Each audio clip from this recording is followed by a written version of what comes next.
Hey, ladies and gentlemen, this is Carmine Sabia for Explain America, and President Joe Biden, well, he's kind of just shocked the world with an admission that we did not anticipate him making.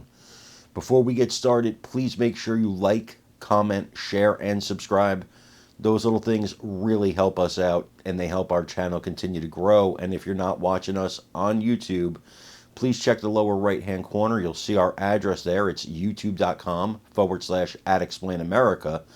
Please come over there, hit the subscribe button absolutely for free, and help us keep preserving conservative American values. Guys, President Joe Biden gave his first interview since, well, what we've said, being ousted from the top spot of the Democratic ticket. However, the fact remains that Biden stepped aside, apparently voluntarily. That's what we were led to believe. However, Joe Biden today, well, he let the truth be known. He was pushed out from the top of the ticket. He was on top of the ticket. He had the delegates. He had everything. It was supposed to be him versus Donald Trump for the presidency of the United States, the sitting president versus the former president. But what happened?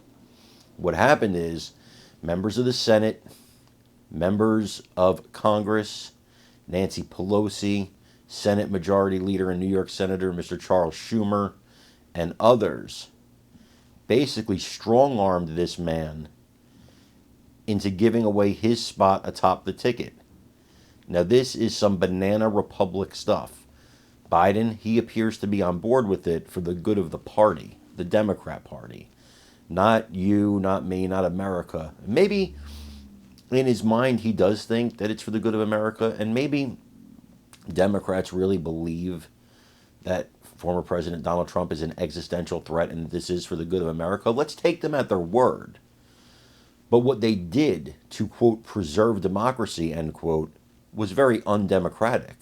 They wiped out the votes of 14 million people, and they wanted you to believe that Biden came to that decision by himself when everything was telling us that that was not the case. Now the man himself is telling us that wasn't the case. I want you to hear what he has to say here. The admission, in my opinion, heard round the world. And then let me know what you think in the comments. Joseph R. Biden, 46th President of the United States. His has been a challenging, complicated term of office, quite literally from day one. He's reflecting on the stakes for this election and on his legacy with Chief Election and Campaign Correspondent Robert Costa. We're living through history. We really are. Let's begin with your decision. You're at your home, Rehoboth Beach, Delaware, late July with your family, and you make this historic decision. Tell me the story. Look, the polls we had showed that it was a neck-and-neck race. Would have been down to the wire. But what happened was a number of my Democratic colleagues in the House and Senate thought that I was going to hurt them in the races. And I was concerned if I stayed in the race, that would be the topic. You'd be interviewing me about why did Nancy Pelosi say, why did someone, and I thought it'd be a real distraction, number one. Number two, when I ran the first time, I thought of myself as being a transition president. I can't even say how old I am. It's hard for me to get out of my mouth. And, but things got moving so quickly, it didn't happen. And the combination was that I thought it was a critical issue for me, still is, not a joke, maintaining this democracy.